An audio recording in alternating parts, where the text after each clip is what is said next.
थे आपका इस चैनल पर। तो हम मुझे पता है कि आप अपने बोर्ड एग्ज़ाम के लिए तैयारी कर रहे हैं और आप कुछ ही टाइम बचा है जिसको आपको रिवाइज करना है, ठीक है। तो आज हम इसमें क्या करेंगे, इसमें आपका chapter number 2 class 10 chapter number 2 polynomial है, उसका सिंपल से कुछ टाइम में कुछ कुछ कॉन्सेप्ट जो एग्ज़ाम में आने की प्रोबेबिलिटी ज़्यादा है और उसको कैसे सोल्व करते हैं वो देखेंगे और कुछ क्वेश्चन करेंगे, ठीक है। तो आप, मुझे पता है कि इस वीडियो को अंत तक देखने के बाद आप इससे आने वाला एक भी क्वेश्चन, सारे क्वेश्चन कर सकोगे, ठीक है। एक भी क्वेश्चन नहीं छोड़ोगे। तो आप वीडियो को पूरा देखना और हाँ, सब्सक्राइब कर देना, ठीक है। ज़्यादा टाइम वेस्ट नहीं करते हुए हम पढ़ते। आज का आपका चैप्टर नंबर है 2, चैप्टर नंबर 2 स्टार्ट करते हैं। चैप्टर 2 नाम है पॉलिनोमियल, ओके। उसके देखो अब इसमें क्या आएगा क्वेश्चन में, आपके एग्जाम में दो तरह के क्वेश्चन आ सकते हैं। पॉलिनोमियल मतलब क्या होता है कि ऐसी इक्वेशन होती है जिसमें एक्स की पावर, मतलब कि एक्स की घात कुछ भी हो सकती है। एक्स की घात क्या होगी, एक्स की पावर, यहाँ से मैं थोड़ा इंग्लिश में लिखता हूँ, पावर ऑफ एक्स, है ना। पावर ऑफ एक्स, एक्स की पावर क्या क्या हो सकती है, 1 हो सकती है। पॉलिनोमियल मतलब कि कुछ भी, 2 हो सकती है, 3 हो सकती है, 4 हो सकती है। ऐसी इक्वेशन होती है कि मैक्सिमम पावर कुछ भी हो सकती है, 2 3 4 5। तो इस चैप्टर में आपके जनरली आएगा जिसमें एक्स की पावर या तो 1 होगी या 2 होगी मैक्सिमम, ठीक है। वो तरह के करेंगे। अगर देखो, अगर एक्स की पावर, ऐसी इक्वेशन जिसमें एक्स की पावर 1 है, मैक्सिमम 1 है, तो उसको हम बोलते हैं लीनियर पॉलिनोमियल, है ना, लीनियर पॉलिनोमियल।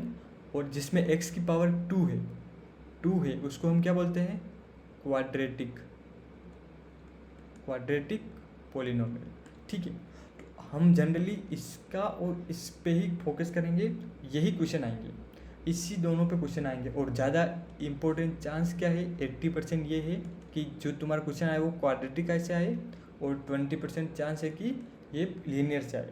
तो हम दोनों के क्वेश्चन सोल्व करते हैं, कैसे दिखते हैं। तो पहले हम पढ़ते हैं लीनियर इक्वेशन क्या होती है, किस टाइप से दिखती है, ठीक है। लीनियर इक्वेशन बोल सकते हैं या पॉलिनोमियल बोल सकते हैं, ठीक है। तो देखो लीनियर पॉलिनोमियल की मैं जनरल टर्म लिखता हूँ किस टाइप से होती है। तो जनरल टर्म देखो, आप यहाँ पर होती है ए एक्स प्लस बी, इस टाइप की होगी जनरल टर्म, है ना। जहाँ पे एक्स है, ए क्या है, वेरिएबल है, ए और बी क्या है, कांस्टेंट है। तो इस टाइप की आएगी। तो यहाँ से इक्वल टू 0 होगा। तो अब क्या होगा कि आपको क्वेश्चन में क्या पूछ सकते हैं कि इसमें इसके ज़ीरोज़ निकालो, इस ए एक्स प्लस बी के ज़ीरोज़ निकालो। ज़ीरोज़ क्या होता है कि एक्स की ऐसी वैल्यू, ज़ीरोज़ क्या होता है आपका कि एक्स की ऐसी वैल्यू जिसको इस एक्स में रखने पर, एक्स की ऐसी वैल्यू जिसको एक्स के जगह रखने पर पूरी इक्वेशन की वैल्यू क्या आ जाए, पूरी इक्वेशन की वैल्यू 0 हो जाए। समझ रहे हो। देखो हम कुछ एग्जाम्पल से करते हैं। तो देखो यहाँ पर मैं एक एग्जाम्पल लेता हूँ तुम्हारा लीनियर का। जैसे मैं यहाँ पर देखो ए और बी की वैल्यू कुछ भी हो सकती है। तो मैं यहाँ पर ले लेता हूँ जैसे 2x + 5। यहाँ पर ए क्या हो गया आपका 2, बी क्या हो गया 5, तो इस इक्वल टू 0। तो इसका जीरोज क्या हो जाएगा। तो देखो क्या करते हैं, इसका जनरली 0 कैसे निकालते हैं, तो इस बी को इधर लाते हैं, है ना। तो देखो यहाँ से एक्स की वैल्यू क्या आ जाएगी, बी को उधर लाते हैं तो क्या आ जाएगा -b, और ये ए मल्टीप्लाई हो रहा था तो इसको मैं इधर ले आऊँ तो क्या आ जाएगा डिवाइड। तो जो एक्स की वैल्यू आ जाएगी क्या हो जाएगी -b/a, याद रखना, है ना। तो यहाँ पर क्या होगा -b, b कितना है 5। तो देखो यहाँ से x की वैल्यू क्या आ गई, इस 5 को इधर ले आए तो -5 हो गया, और ये 2 इधर मल्टीप्लाई हो रहा था, ये 2 है ना, ये 2 मल्टीप्लाई हो रहा था इक्वल टू -5। तो इस 2 को क्या करूँ, यहाँ से हटा दूँ और यहाँ डिवाइड कर लूँ 2। तो जो x की वैल्यू क्या आ गई -5/2। तो जो तुम्हारा जीरोज क्या हो गया, x = -5/2, तो हमारा हो गया जीरोज। ओके, यहाँ तक समझ में आया। एक और अच्छे से क्वेश्चन करते हैं, क्योंकि लीनियर में कुछ ज़्यादा इंपॉर्टेंट है नहीं, तो हम क्वाड्रेटिक पे ज़्यादा मोर कॉन्सेप्ट होगा उसका, तो उसको सोल्व करेंगे अच्छे से। तो एक और क्वेश्चन करते हैं। फिर उसके बाद ज़्यादा कुछ है नहीं, ठीक है। तो देखो अगला क्वेश्चन हम जैसे लिख लेते हैं 7x + 12 इक्वल टू 0। तो इसका ज़ीरो क्या होगा, इसका ज़ीरो सिंपल है, क्या करेंगे, देखो 7x इधर है और इस 12 को इधर ले आ जाओ तो -12, तो यहाँ से x की वैल्यू क्या आ जाएगी, देखो ये मल्टीप्लाई हो रहा था, क्या आ जाएगा -12/7, इसको ले आया तो ये तुम्हारा क्या हो गया, जीरोज हो गया। जीरोज मतलब होता है कि x की वैल्यू अगर हम -12/7 इसमें रखें तो ज़ीरो हो जाएगा। जैसे कि यहाँ पर मैं रखूँ अगर देखो, तो ये 7 था इंटू इस x की जगह मैं क्या रखूँ, -12/7 + 12 तो देखो 7 से 7 कट गया तो यहाँ क्या बचा -12 और यहाँ क्या बचा +12, तो ये क्या हो गया, ज़ीरो हो गया ना, पूरी इक्वेशन की वैल्यू जीरो आ गई। तो सिंपल सा याद रखना है कि x की वैल्यू क्या रखे कि पूरी इक्वेशन की वैल्यू क्या आ जाए, जीरो आ जाए, तो आप सोल्व कर सकते हैं, सिंपल है। तो लीनियर इक्वेशन में इतना ही है, ये इम्पोर्ट आने के चांसेस 20% है, इससे ज़्यादा कुछ है नहीं। तो अभी हम आगे बढ़ते हैं क्वाड्रेटिक इक्वेशन की तरफ, ठीक है। क्वाड्रेटिक, तो देखो मैंने आपको क्या बताया था पिछले में कि जो जिसकी पावर मैक्सिमम पावर 1 होती है वो लीनियर पॉलिनोमियल होता है। तो यहाँ पर देखो कि x की मैक्सिमम पावर कितनी है, यहाँ देखो कुछ नहीं है, मतलब कि 1 है, तो x इस पूरी इक्वेशन में x केवल x एक ही है और x की भी पावर 1 ही है मैक्सिमम, तो ये क्या हो गया, लीनियर आ गया। अब इसके बाद क्वाड्रेटिक क्या होता है, क्वाड्रेटिक पॉलिनोमियल क्या होता है, क्वाड्रेटिक पॉलिनोमियल होता है आपका कि जैसे एक इक्वेशन दे रखी है, मैं अभी जैसे लिख लेता हूँ 2x² + 5x + 7, ये है, ओके। तो अब देखो इसमें x एक तो यहाँ पर है, एक यहाँ पर है, इन दोनों में से ऐसा कौन सा x है जिसकी पावर मैक्सिमम है और कितनी है। तो देखो ये x की पावर मैक्सिमम है 2 है, इसकी 1 है, तो मैक्सिमम पावर कितनी है 2, तो ये क्या हो गया, जिसकी मैक्सिमम पावर 2 होती है उसको क्या बोलते हैं, क्वाड्रेटिक इक्वेशन बोलते हैं, क्वाड्रेटिक पॉलिनोमियल बोलते हैं। क्वाड्रेटिक पॉलिनोमियल मतलब कि द्विघात पॉलिनोमियल, तो ये हो गया हमारा द्विघात पॉलिनोमियल हो गया। तो इसको सोल्व कैसे करते हैं, तो देखो ये तो हमने एक स्पेसिफिक a b की वैल्यू रखी, तो अब देखो इसका जनरल टर्म क्या होती है, जनरल इक्वेशन क्या होती है, इसकी होती है ax² + bx + c। आपको क्वाड्रेटिक इक्वेशन इस टाइप की मिलेगी जिसमें जिसका x से कोई लेना देना नहीं है, वो होता है c, जिसमें केवल x का मल्टीप्लाई होता है वो होता है b, और x² का मल्टीप्लाई होता है वो होता है a। सॉरी गाइज, तो देखो आप इसको सॉल्व कैसे करते हैं, तो हम एक एग्जांपल लेते हैं, है ना, एग्जांपल करते हैं। इसको एग्जांपल करते हैं, मैं आपकी बुक से ही लेता हूँ जो एग्ज़ाम में आने के चांसेस ज़्यादा हो।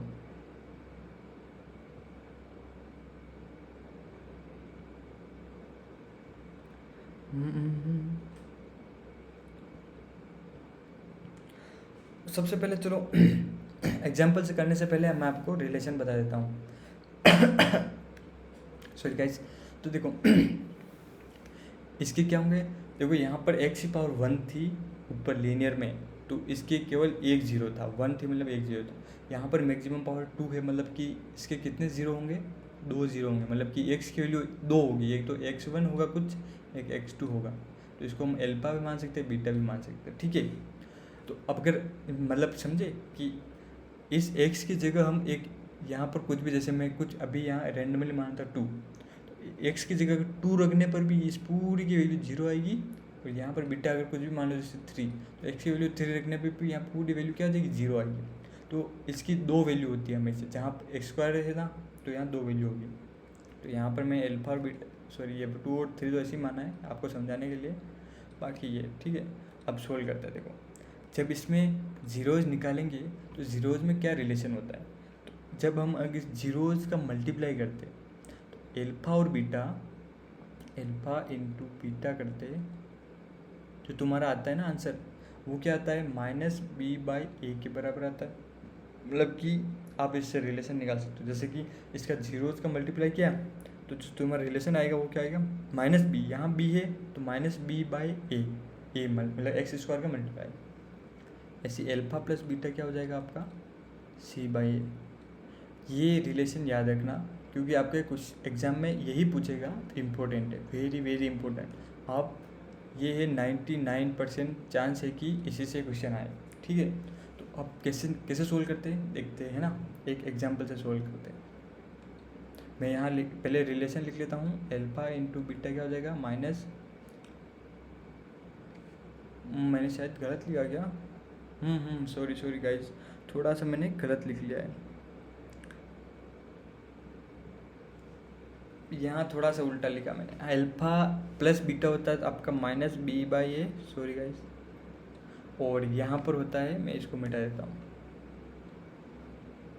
मल्टीप्लाई होता है आपका सी बाई ए, है ना।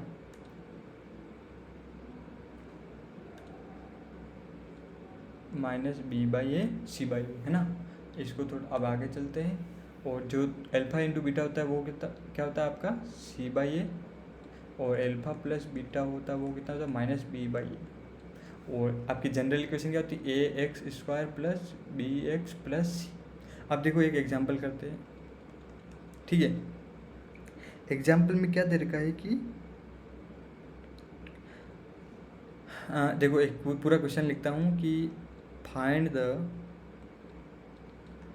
द जीरोज, है ना, find the zeros of the quadratic polynomial, क्या दे रखा polynomial X square plus 7x plus 10 and verify the relationship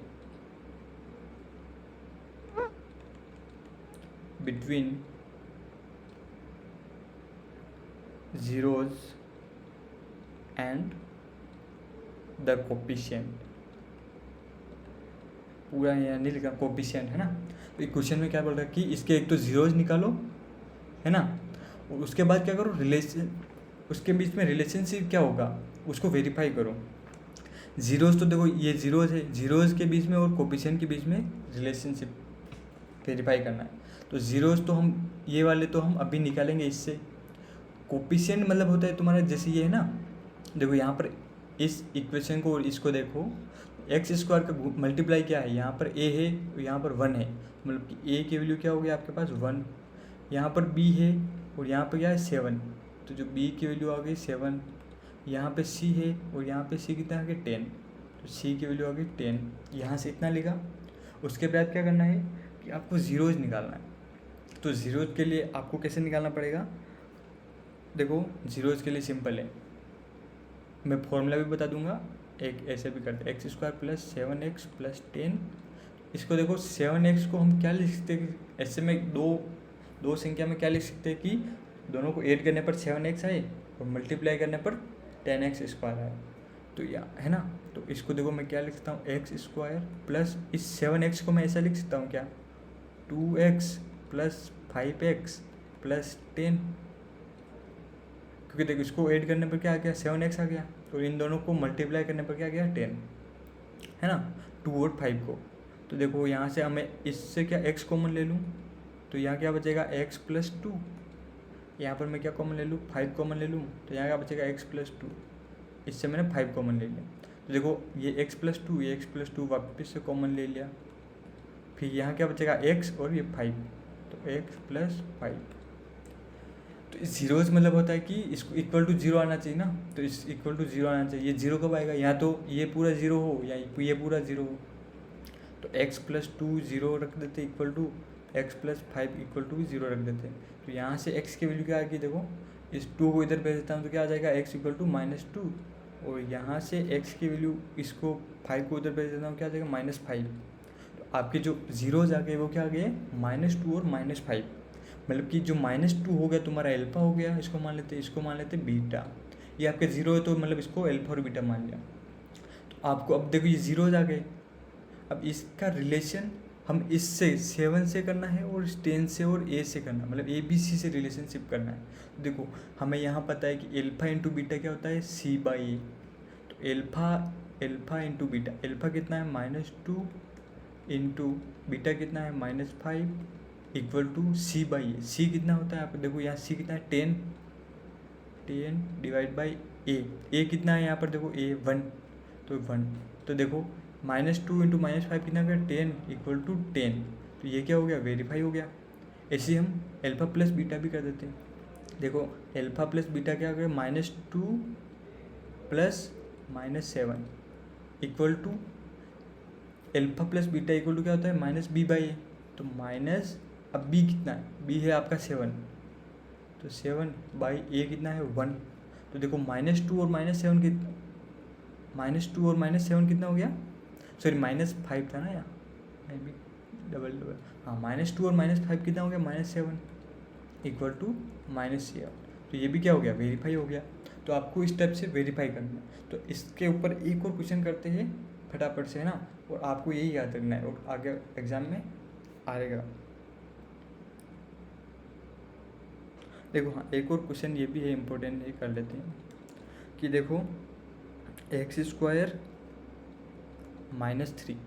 अब ये भी देखो यहाँ पे आधे लोग कंफ्यूज हो जाता है कि ये क्या है लीनियर है या क्वाड्रेटिक है, तो इसमें सबसे x की पावर देख लो, x की पावर 2 है मतलब कि क्वाड्रेटिक है ना। तो अब देखो इससे ax² plus bx plus c से कंपेरिजन करो, तो x² का इसको यहाँ x² को x² से नीचे लिख लो, है ना, ये यहाँ पर 1 है, कुछ नहीं मतलब 1 है, प्लस अब यहाँ पर x का मल्टीप्लाई है ही नहीं, x का मल्टीप्लाई है ही नहीं मतलब कि ये पूरी टर्म 0 है, प्लस c कितना है आपका -3, है ना, यहाँ -3 लिख लेता हूँ, ये प्लस है और ये -3 है ना, इक्वल टू 0। तो देखो यहाँ पर a की वैल्यू क्या आ गई आपके पास, यहाँ पर 1 है तो a की वैल्यू आ गई 1, b की वैल्यू क्या आ गई 0, c की वैल्यू क्या आ गई -3, यहाँ तक लिख लिया आपने। ओके अब क्या करें हम, अब फिर से वही करेंगे। तो देखो इसके पहले हमें क्या निकालना पड़ेंगे ज़ीरोज़, तो ज़ीरोज़ कैसे निकालेंगे x² -3। अब इसको मैं क्या लिख सकता हूँ, देखो x² इस -3 को मैं क्या लिख सकता हूँ, ऐसे लिख सकता हूँ √3 का स्क्वायर, √3 का स्क्वायर मतलब कि क्या हो गया 3। अब देखो यहाँ क्या फॉर्मूला बन गया, एक ये फॉर्मूला बन गया ना a² - b², है ना, तो a² - b² क्या फॉर्मूला होता है a - b a + b। तो देखो यहाँ पर मैं लिख लेता हूँ a कितना, a था आपका, यहाँ पर a क्या है, इसमें a होता है x, ये a हो गया और ये क्या हो गया b √3, तो a - b मतलब कि x - √3 x + √3 इक्वल टू 0, तो मतलब कि ये 0 होगा और ये 0 होगा, तो x - √3 इक्वल टू 0 कर दिया, x + √3 इक्वल टू 0 कर दिया। तो यहाँ से जो x की वैल्यू आ गई कितना आ गई +√3, और यहाँ से x की वैल्यू क्या आ गई -√3। तो आपके एक तो ये अल्फा आ गया, ये बीटा आ गया। अब इसको क्या करना, वेरीफाई करना है, तो सिंपल है, इसको दोनों को मल्टीप्लाई करते हैं। तो वेरीफाई कैसे करते हैं, अल्फ़ा इंटू बीटा क्या होता है आपका c/a, और अल्फ़ा प्लस बीटा क्या होता है -b/a। तो पहले मल्टीप्लाई करते हैं अल्फ़ा इंटू बीटा मतलब कि √3 इंटू -√3 इक्वल टू क्या आना चाहिए आपका c/a। c कितना है देखो c क्या है यहाँ पर देखो -3, तो -3/a कितना है, a तो 1 है, तो यहाँ इसको मल्टीप्लाई कर दो, √3 इंटू -√3 क्या होगा -3, और यहाँ पे भी -3, मतलब ये वेरीफाई हो गया। उसके बाद अल्फ़ा प्लस बीटा भी कर देते हैं, अल्फ़ा बीटा क्या होता है -b/a, तो यहाँ अल्फ़ा कितना है √3, बीटा कितना है -√3 इक्वल टू माइनस, और यहाँ पर b कितना है देखो b 0, तो यहाँ पे 0 डिवाइड बाई 1, तो ये √3 - √3 क्या हो गया 0, तो यहाँ पे भी 0 ही पहले से, तो ये भी क्या हो गया वेरीफाई हो गया, सिंपल। तो दोनों स्टेप से सोल्व करते हैं। तो आई होप आपको स्टेप समझ में आ गई होगी। 2 क्वेश्चन है, अगर नहीं समझ में आए तो वापस दोबारा से देख लो, और कोई भी डाउट हो तो आप कमेंट कर देना, जो नेक्स्ट वीडियो में सोल्व कर देंगे। तो नेक्स्ट वीडियो में आएंगे और उसमें नया चैप्टर लेंगे और जल्दी से सोल्व करेंगे, ठीक है, अच्छे से सोल्व करेंगे, जिसमें आपके मैथ में अच्छे मार्क्स आ जाएंगे, ठीक है। आगे इसको बंद करने से पहले एक कॉन्सेप्ट और बता देता हूँ कि जैसे यहाँ पर एक 3 घात वाला भी आता है, जिसकी घात क्या हो, जिसकी पावर क्या हो 3 हो, x की पावर 3 हो, तो वो आने नहीं वाला है, तो उसको छोड़ देते हैं। अभी हम इंपॉर्टेंट क्वेश्चन कर रहे हैं, है ना। अभी एक ग्राफ होता है ना, उसको भी देख लेते हैं। जो आपका हमने क्या पढ़ा था, लीनियर वाले पढ़ा था ना, लीनियर और क्वाड्रेटिक। तो देखो लीनियर का जो ग्राफ होता है वो होता है, एक लाइन होती है स्ट्रेट लाइन, इस टाइप से या इस टाइप से, इस टाइप से कुछ भी है ना। और जो तुम्हारी क्वाड्रेटिक होती है ना, क्वाड्रेटिक मतलब कि जिसकी पावर 2 है, तो उसका या तो ऐसा होगा, ऐसा होगा, इस टाइप का ग्राफ होगा, ठीक है, ये ऊपर नीचे खुला होगा। अब क्या करना है, वो यहाँ पे हम क्वाड्रेटिक का देखते हैं एक बार। जैसे ये आपकी एक्सिस होती है ना, वाई एक्सिस, ये तो आपने पढ़ी होगी 9th क्लास में, एक्स एक्सिस। अब क्या होगा, ये ग्राफ जैसे कहाँ से भी ऐसे कट कर सकता है, ऐसा कट कर सकता है, ऐसा कट कर सकता है, ऐसे भी नीचे से भी जा सकता है, ऐसा भी जा सकता है। अगर देखो ये तुम्हारा एक्स एक्सिस है, यहाँ ध्यान से समझना।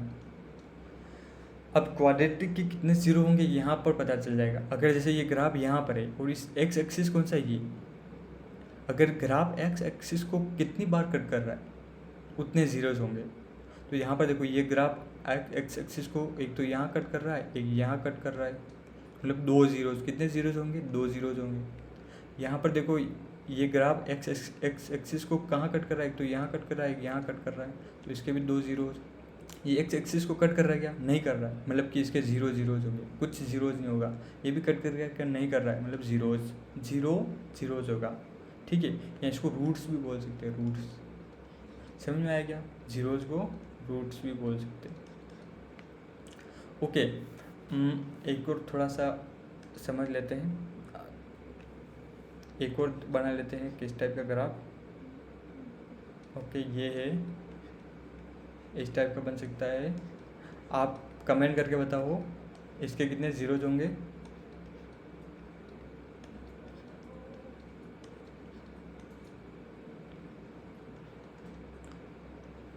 देखो इसके कितने होंगे, देखो ये एक जगह टच कर रहा है, यहीं से टच करके चला जा रहा है ऊपर, मतलब कि इसका 1 0, इसके यहाँ 2 जीरोज, इसके यहाँ 2 जीरोज, यहाँ 2 जीरोज, ये कुछ जीरो नहीं, इसका भी नहीं है, इसका भी नहीं है, इसका यहाँ से 2 जीरोज, ठीक है। आई होप आपको समझ में आया होगा। तो इस चैप्टर में इतना ही। अगर आपको वीडियो अच्छा लगा हो तो लाइक कर देना, दोस्तों के साथ शेयर कर देना और चैनल को सब्सक्राइब कर देना नेक्स्ट वीडियो के लिए। और हाँ, मैं ट्राई करूँगा हमेशा कि अच्छे से कम टाइम में जो इम्पोर्टेंट क्वेश्चन आने वाले हैं वो मैं कराऊँ, है ना, कॉन्सेप्ट भी कराऊँ। और आप अभी तक कुछ भी नहीं पढ़ा फिर भी समझ में आ जाए। तो आपको ये वाला चैप्टर समझ में आया नहीं आया, आप कमेंट कर देना और सब्सक्राइब कर देना नेक्स्ट वीडियो के लिए। और फिर मिलते हैं, है ना गाइस, बाय बाय।